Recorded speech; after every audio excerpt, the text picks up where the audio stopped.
2022, 2023 Chicago Bulls. This is the air season preview. The NBA season is right upon us. We will have games on next week. Let's start diving in to this team.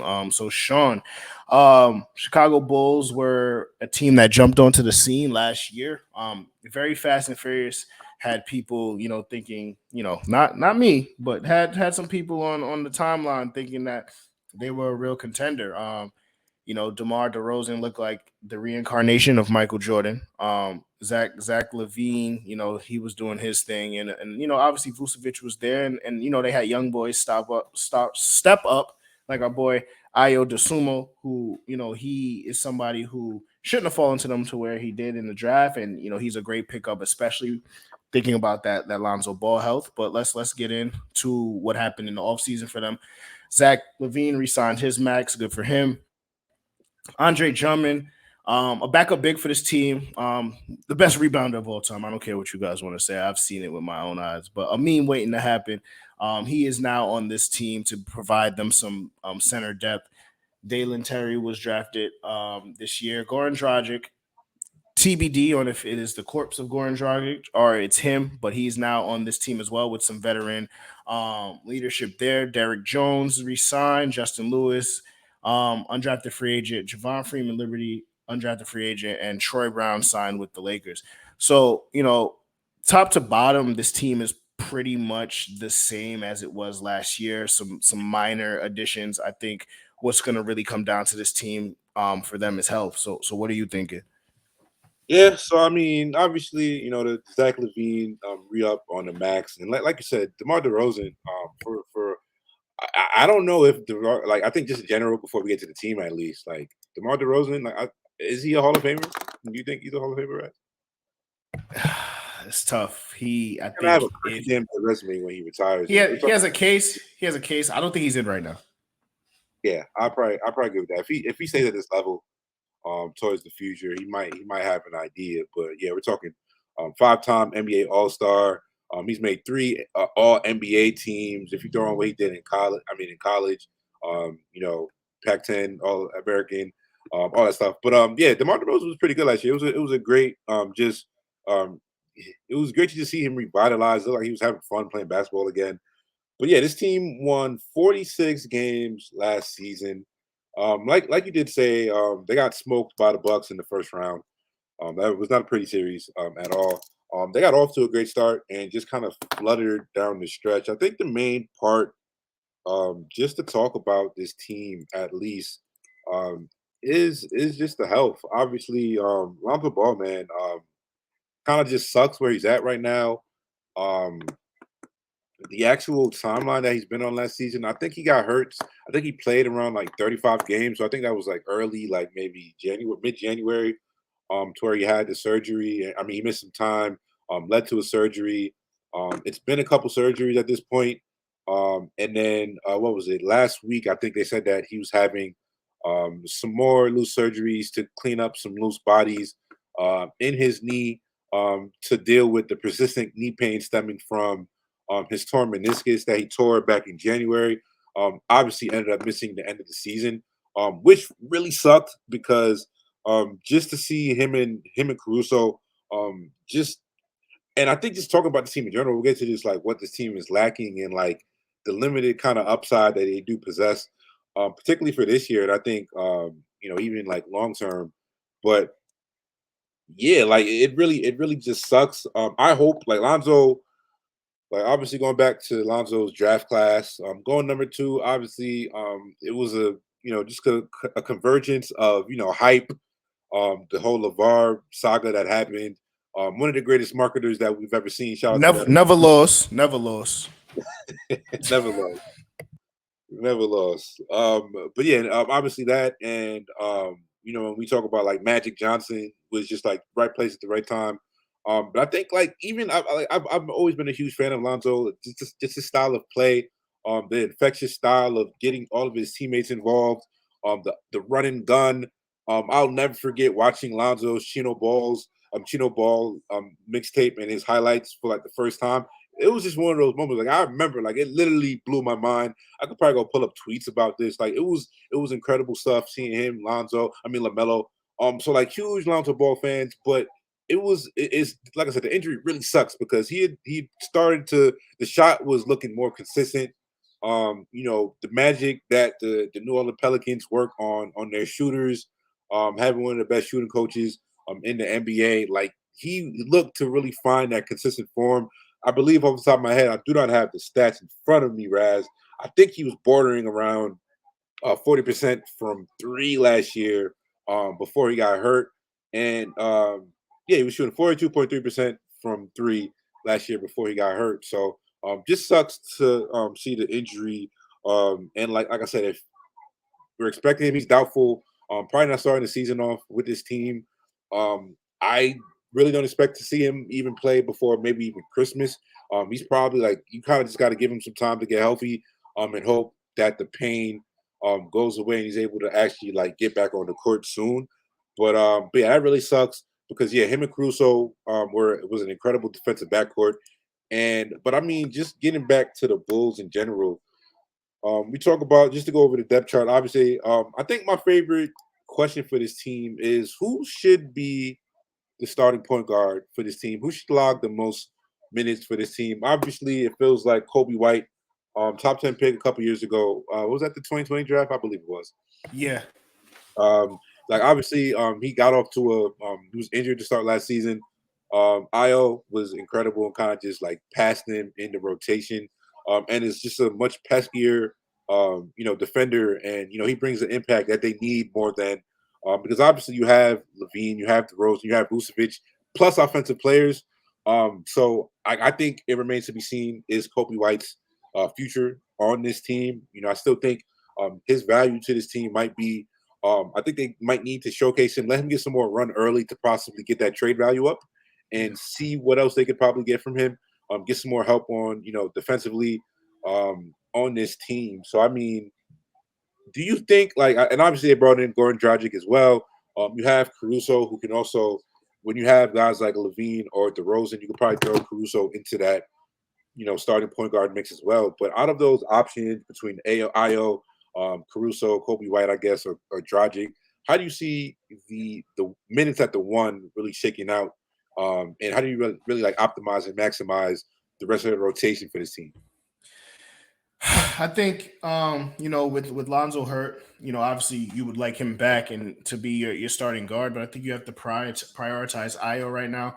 I know this is a team that has pieces that are quote unquote ready to win now, just in terms of where they are with their career. But prioritizing Io and his development, in just as a backup plan in case Lonzo is not going to be Lonzo Ball, I think you must start there. Kobe White, obviously, right now, may be the better player than Goran Dragic at this point in his career. It's going to come down to both of them for health. If Kobe can improve that efficiency, he could really be that spark plug, off the bench that's going to, run that offense or just be that hired gun that they need as bench scoring. Goran Dragic, if he's playing heavy minutes for you, you're probably in trouble in the backcourt. I would say at this point in his career, but he is a reliable veteran that could come in and be a third ball handler for them. I think Caruso also at times, used to handle some of the stuff, handle some of the ball handling duties, which not really what you want 1,000% of the time. If you had to, if you had, it works for the team they have because you have ball yeah, down guys in Levine and DeRozan, who I mean Levine's not the I think they're not bad passers either, even though for two yeah. guys who create a lot of offense, I think both of their passing has improved over the course of their career. And as guys who are able to get their shots up whenever they want, they do also bring a certain gravity on the court. But I mean, yeah, so it's not bad. Sorry to cut you off. No, yeah, no, you're sure. I'm just saying in terms of, that's an option for them too, especially if they need what happened. So I didn't want to be on my Brandon Marshall shit, just cutting off guests, cutting off co-hosts. Yeah, you're good. I'll say that defensively that lineup is probably for the best, right? I think Caruso guarding the ones, and obviously he's playing that position, but DeRozan and Lavina will handle the ball handling there. But I do think if Io's able to get his defense to the level you say of a Caruso and then still have that offensive ability that he has, that's the clear no brainer there.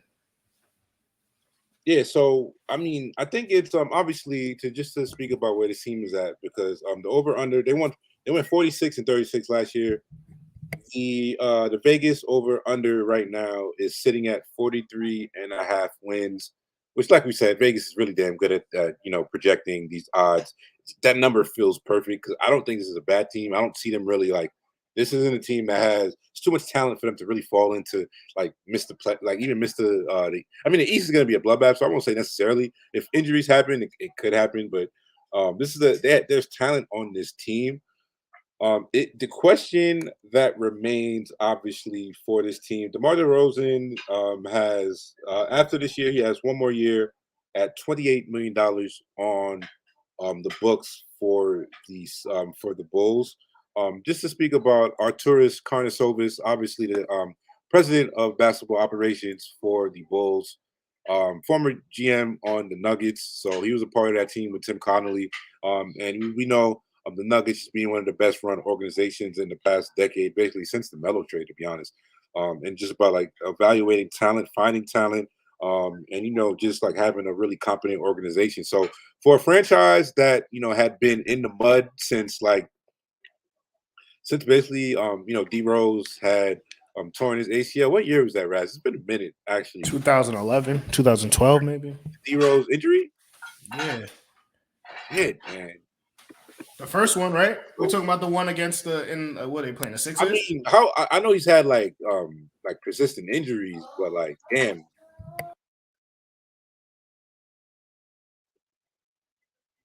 Yeah, that was 2012. Yeah, Yeah, 2012. 2012. It Yeah. was never the same after that. So yeah, so they kind of like sputtered around definitely for like the mid part of the 2010s. So Karnisovas, he came in. One of his first big trades was the Nikola Vucevic trade, who is an expiring contract this year for $22 million. So I think that's another interesting part because this team, obviously Zach LaVine just signed a mega extension this year. He's going to be making upwards of $40 million over the next 4 years as the max contract really kicks in. DeRozan, how old is DeMar DeRozan at this point? Like he's in his. That's a good question. Let's see. DeRozan, he's already in his 30s at this point. So we're gonna see like DeRozan. He's gonna be 33. He's playing this season at 33. So DeMar DeRozan, he's still his athletic peak was so damn high that like even as he comes down, just the athletic mountaintop for him, he's still going to have like he still could gambit on you. You still don't want to jump with DeMar DeRozan. So and I think for him, he's already had kind of an extended prime. Um he went basically the 3 years in San Antonio between his last All-Star game in the 2017-2018 season in Toronto, and he made another one in 2022. And he had that was probably his best season. Would you say that was his best season he had last year? Yeah, I think well, you mean DeMar DeRozan's best season ever was last year? Is what you're asking? I think so. I think like Yeah, I can agree with that. I mean, I think he had some very good ones in Toronto, though. I mean, he had averaged 27 points in 2016, 2017. That was once, but just in terms of he shot 47% from the field and 26% from three in 2017. Last year, he shot 50% from the field and 35% from three. So, yeah, this was definitely a more materialized and actualized version of peak DeMar DeRozan. And I think it remains to be seen what that next contract is because, yeah, when we talk about this Bulls team, they're another one of these teams in a precarious situation about obviously, you can have the conversation. I hate Raz because this is a conversation. It's just something in the general NBA discourse that people say. It like I hate when people say empty calorie score at this point because if you don't win, you're empty calories. If that's the way you're going to look at it, every player aside from the top, even the top guys need the perfect situation for them to really flourish and find that spot for them. So I think that term gets abused now, Zach LaVine, I think Zach LaVine is great. I think does Zach LaVine ever make an All NBA team? it's deep. The position he's at is tough. I don't think so. I don't think he. I mean he scored 30 something points. He might, right? I think that's what you gotta look at it. He might have to score 30 points for him to make an all NBA team. Yeah, and like I said, even Zach LaVine's another one who got off to a great start last year. And he had some injury stuff that kind of just like slowed down. He was never really recaptured that form. I think earlier in the season, him and DeRozan were on like equal footing for a lot of that team, and towards the end, it was by far it was obvious that DeMar was the superior player for them. But yeah, I think even if he never makes a All NBA team, I still think for somebody who is currently he is 27 years old, so he's entering his peak as a player, and just as somebody who another one of these guys who's just a insane athlete plus athlete has a long way to go before he's not a plus athlete. And he might like even like Vince Carter was like still a plus athlete until like year 30, like until he was like 34, 35. So Zach LaVine still has a long way to go. So he's definitely somebody you could build with, but going back to Karnisovas and his first move, which was obviously the Nikola Vucevic trade, how do you feel about the Vucevic fit on this team? Obviously, it's funny because Bulls fans are a very loud contingent on the timeline. I follow a lot of Bulls fans, so they're very loud on the timeline. And like Raz, like I'm a basketball nerd. I watch way too much NBA basketball. So and I watched, and especially like Vucevic was on like before he was on those Sixers team. He was on that Sixers team, and he got traded to the Magic. I don't blame people for not watching the Magic. It's if you look at the numbers for VucciMane, obviously, like it looked great. But I think a lot of them, just in terms of, I think he is one of those finesse bigs, and I think that's the player he was. So he was never really a supreme rim protector. He's never been fleet of foot. Obviously, I think he has improved, especially in those Orlando years, and becoming a better defender. But I don't think he's ever going to be. I think even at his best, he's probably like an average, defender on his best day, and probably, slightly below average, mostly. And I think he's smarter, and he's not bad at rotations, but a lot of times he's just not able to really, affect shots or keep good position or even like jump with guys. He's not really a vertical guy. So I mean, it was a big and I've always, like I said, this team had struggled for so long to where it's like I understand why coming in and making the splash move like that made sense. He gave up 2 first-round picks for Vucevic, which was the 2021 pick and the 2023 pick. Um, I'd have to see what that 2021 pick ended up being. That was actually a pretty interesting conversation. But that's another first-round pick that they're going to have to send over. But obviously, he's on an expiring contract this year. What do you see for the future of Vucevic? Good player, obviously a really good floor spacer, but for this team in particular, when you have a Levine, you have a DeRozan, those two guys aren't necessarily plus defenders. And I think those guys are the guys who are going to be your offensive cornerstones on this team. So you have Vucevic, who also kind of needs the ball. You can run a lot of actions through Vucevic, and he kind of was just used as somebody who's going to crash the boards and space the floor. So it's not necessarily like they are. The DeRozan trade came after the Vucevic trade too, so he's not really being maximized. And as he ages out, he's probably not somebody who you want to maximize on a team that's contending. So I mean, Vucevic, his future on this team, and I guess this team still feels incomplete. I do think you could put a pretty damn good team around guys like Zach LaVine or DeMar DeRozan, but I don't think Gucci is the right center to really maximize this team. Take a look at their team defense last year. I mean, just to guess, what do you think they ranked last year in defense, Raz? Probably 23rd. That was perfect, bro. They were 23rd. Holy shit. That's what I was saying. Like they're probably like the 23rd best team. Go ahead. That team. Nah, so I mean, I'm pick like I like what you're saying in terms of that, right? It's like I think you'll be able to see probably within the first 20 games of the season what this team looks like with a quote unquote rim defender and somebody who doesn't need the ball offensively, right? Like those Drummond minutes are going to tell us a lot on the direction of this team. Not if Drummond is going to be the starter. That's what I'm not saying that. What I'm saying is, you get a player like Drummond, who's better than Drummond, you could probably swap him out with somebody who needs a Vucevic. Who that's going to be, that is a contender, or who's going to be willing to pay that price, left to be seen.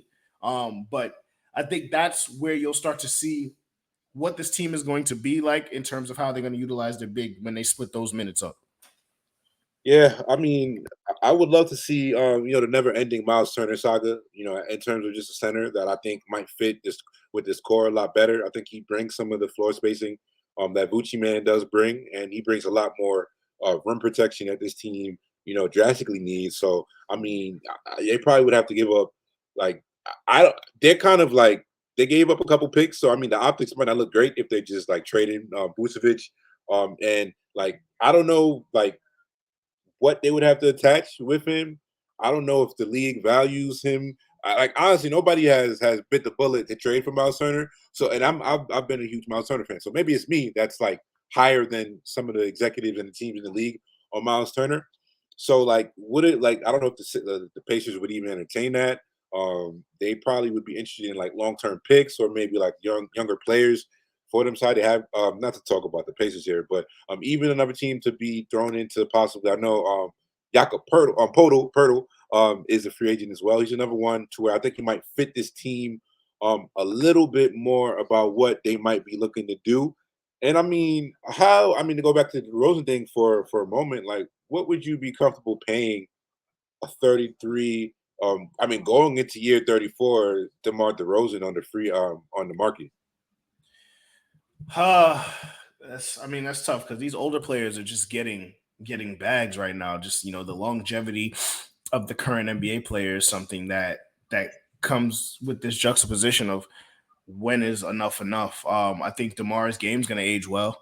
I think he's going to be able to continue to be a plus scorer, probably for the next 2 to 3 seasons. I'm not giving him anything more than 3 seasons. I don't think, but I think you could extend him for 2 to 3 years. He's gonna want the max. So if you're going to have to max him to keep a player like that on your team, 2 year, 3 year extension. Yeah, obviously, like 2 years, and I think he's probably going to be getting upwards of like 30 million, probably a year on a contract like that. So yeah, I think even you throw in 2 years plus like a player option, it doesn't look as bad. But yeah, I don't think he's probably getting like 4 or 5 years for sure on that next contract. So I mean, just looking at this team, obviously 43 and a half wins is the over under for the Bulls this season. Just to talk a little bit more, we haven't mentioned. Shout out to Dalen Terry. I think remains to be seen about like how I think he's a really good, just connective tissue type of like guard piece. He fits really good next to guys like Zach LaVine and DeRozan. Um, they have an idea of the right pieces you need to put around guys like LaVine and DeRozan. You want guys who have a high work rate on defense, guys who aren't afraid, to fight over screens, guys who are effective contesting shots. Because I mean, LaVine and DeRozan aren't really those guys, and that's kind of why when we talk about just the whatever the next iteration of this team looks like, if they do re-up DeRozan, remains to be seen. Because I mean, if this team might sputter, who knows? They might trade him and see what else they could do. I mean, probably don't see that. I think this team is going to be in that 40-win range for sure. And then also Derrick Jones Jr. They got Jeff Green on this team. Jeff Green. Shout out to Team Keep a Bag, still out here. So shout out to Jeff Green for sure.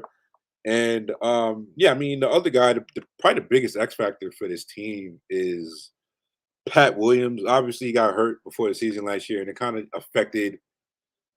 He came back for the end of the season, but he never really was able, like a young player, like especially a guy like Patrick Williams, who, sporadic, not to say sporadic playing time in college, but just for the type of player that he could be. He played 17 games last season, plus what they did, plus the 5 games in the postseason. So I mean, he's somebody who has. Um, I don't know how high. I don't remember how high you were on Patrick Williams when we did that class, but he's the biggest X factor for this team, just in terms of if he hits, and if he's able to really, what did he shoot at? I think right now in his career. He has attempted 167 3-pointers in his career, and he's currently shooting that at a 41% clip. So I mean, obviously not high volume, about 2 threes a game. Not the worst percentages. If he's able, obviously he has some type of shooting touch from three, which is a good sign. Just for his first couple of threes, obviously you want to see some more volume from him in the future. But what do you like? I mean, just your expectations and like, because he's obviously the X factor on this team. I think. Yeah, I mean, you know how we feel about about players from that school, that university. Yeah, so I mean, we are very high on him. I think I don't want the Bulls to panic and sell low on him to get a player in as a rotation as they're trying to maximize their window. I think he is the player you have to let grow in this role. If he hits his potential and he's the player that we think he's going to be, this team takes on a whole different type of identity. I think with him on that wing, and I think this year, barring health, this is the big year for him. I think he's going to be somebody that's going to provide the energy, and in terms of just the shooting, um, saw decent signs from him. I wouldn't say by any stretch I am like blown away by his improvements in his shooting form, but he also hasn't had the playing time that we need to get to such a conclusion. To your point, if he does become a plus shooter or an average shooter, like scratch the plus part. If he's an average shooter and he's able to stay on the floor, being able to do that, plus all the intangibles that he brings, the Chicago Bulls team is a totally different team. Yeah, like I said, I see them in that like 41, 42 win, like 43 range. Obviously, that's why Vegas is so good, 43 and a half. And yeah, like if you tell me Pat Williams takes a year three leap, obviously like one of his teammates in college, Devin Vassell, who took a leap in year two, staying healthy. Like if he's able to take a leap, I think he's just perfect, and he could kind of make up for some of what they're losing from Lonzo Ball, and obviously getting a couple more perimeter guys, even the Caruso. What was it when he got hurt when um Ted Cruz, Gray Allen um undercut him on falling out. Yeah, That was kind of like the Bulls started off really good, and that was kind of between the two injuries between Caruso and Lonzo, they kind of that's kind of what messed them up over the season. I don't know what to expect from Dalen Terry in year one. I think he might be more of a. I think if they put him in defensively, I do think like I think he might be able to defend at an NBA level from day one. So I do think like if he's forced into action in heavy rotation minutes in year one, he might be able to be a guy who's able to really defend his position. I think he's going to be able to defend ones, twos, and threes. I maybe like a little bit on the threes, but I definitely think guards he's going to be able to somebody. He has the size and length to be able to not, be a very versatile um, defender at his when he gets a little stronger. He has a 7'1" wingspan, so it's definitely in the realm of possibilities for him. But yeah, man, I think Patrick Williams is just one of those guys where it'll be interesting to see. And just from even watching early in preseason, when they do start playing this game, I think it might be obvious how comfortable he is feeling. Athletically, how much stronger is he looking on the court? How comfortable is he with the jump shot? He has great positional size with a 7-foot wingspan, I believe. Great cutter. He's a guy who makes active hustle plays, and I think he just fits that role of exactly what this team needs. So, and he's another one of those guys to where we talk about indicators for long term shooting. And even if you go back and watch the Florida State tape with a guy like Pat Williams, he always was able to, take that one dribble pull up. Similar in a way, like a guy like Jaden McDaniels always had that in the bag, to where like these guys might be, teams. These guys aren't teams aren't going to be afraid of them shooting, and they're going to get open shots, especially when you're on the court with guys like LaVine and DeRozan. They're obviously going to be the wing guys that teams are going to help off and leave open on the floor. So I mean, if he's able to hit those open jump shots, I think he might be one of the most impactful players on this team. But I mean, obviously, plus 5,000 title odds seems a little hasty for me. I don't know how high, but it just remains to be seen. I guess the last question is just to like, is it DeRozan, Zach LaVine core what you want to go in on? This team still like it remains to be seen. I think we talked about this team. I think they were in the Rudy Gobert sweepstakes apparently when they were coming out. So I mean, that's kind of we just talk about the fit and offensively. I think Levine and DeRozan worked together pretty damn well. Let's see where they ended up offensively last year. But they had no trouble scoring the ball last season. They were a top 13 team in the league last season, which not far off. They were only like decimal points, about a half, not even a full point, separated them between like six. So they obviously have an offense that can score at when they're clicking on all cylinders. But Yeah, it just remains to be seen. But how high? What's the upside if you build around DeRozan and Levine to you? Like, can you get into like it seems like is this like a second round team at best? Like, what are we feeling? If you hit on the On next piece, everything, bring in some more supporting cast that fits around the core to you. I think a hot shooting Bulls team, defending well with that next piece you're talking about. They're the top of the top for them is probably Eastern Conference Finals. Oof. But yeah, and but I mean that's the East is tough. I don't foresee that happening for them this year. I do think as currently constructed, it could bow out in the first round. It could make it to the second round, but and honestly, the way that some of these teams may shape up during the year, this could end up being a playing team with like a 7 seed kind of thing. So, and that's not an indictment. I don't think that's an indictment on this roster. I think it just shows how much the East has grown in the last couple of years, the last couple of months.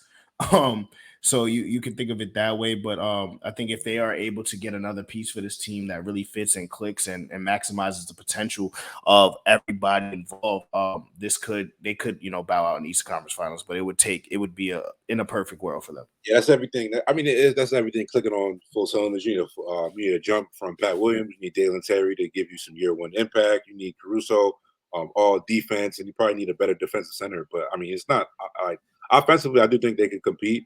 Um, I mean, for this year at least, would you take the Atlanta Hawks or would you take the Cleveland Cavaliers? I mean, would you take the Chicago Bulls? Like, who do you think? Which team do you think is going to be better? Ooh, um, fuck, that's a good question.